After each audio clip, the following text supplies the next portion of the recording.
So recently there was a thread on the official forums talking about valley pushes never work.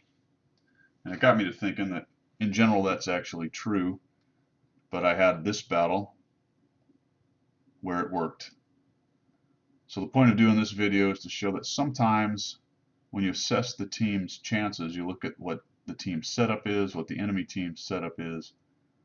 Sometimes those unusual things will actually work. Now in this case, I had a platoon of 3 pretty good players. We're in our KV5s, and when we loaded into this match, we were talking on TeamSpeak, and I of course said to them, "You know what I want to do, right?" And they both said, "No, no, we're not doing it."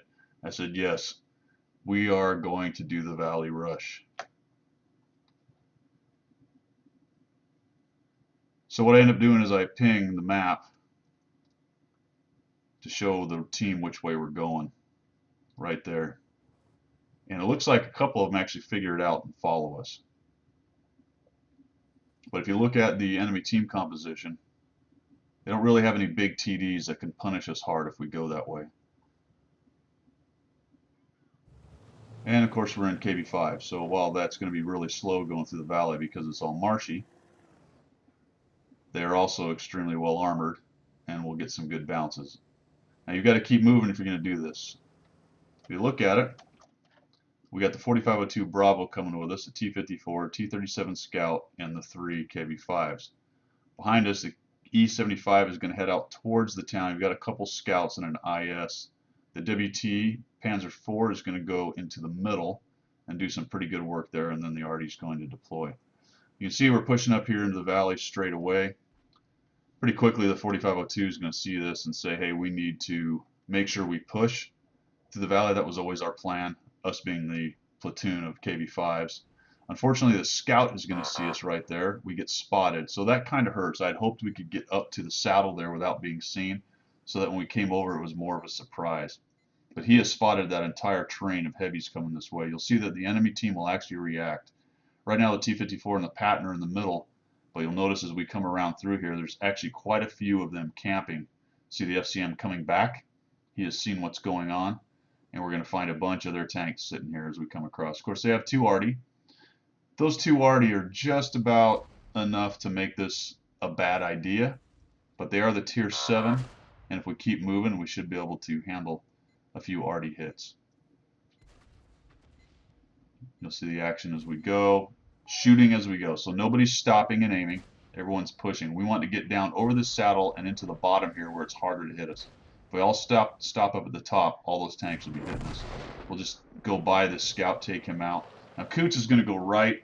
I don't like going right there. It does give you a bit different angle, but you're not as protected. You can see that me and Rocket have gone to the left and we're more protected. The 4502 has taken some hits, leading the charge. Good on him. He didn't stop.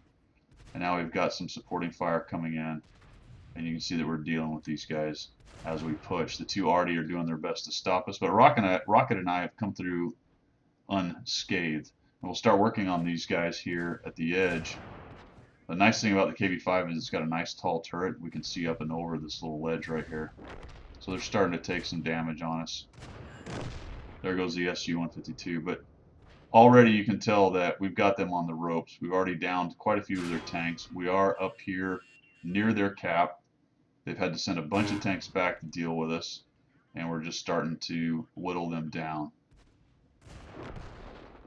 Additionally, over in the town, we've been kind of lucky. So here's one of the problems of this valley push. The enemy city push can easily get to our cap if it's really lightly defended. And unfortunately for them, this E-75 has just rocked their world, holding them off. The IS is dead, but he must have helped early on, and the WT's getting flanking fire on him. So actually, those 2 are doing a nice job of making sure that we don't get capped out, which is one of the dangers of the valley push. This valley push is pretty much pushed as hard as it can go, as fast as KB5s can go. We didn't get bogged down too much, maybe a little bit right there, come around the corner. But we keep on working on these guys. This is one of those low percentage plays. The setup was right.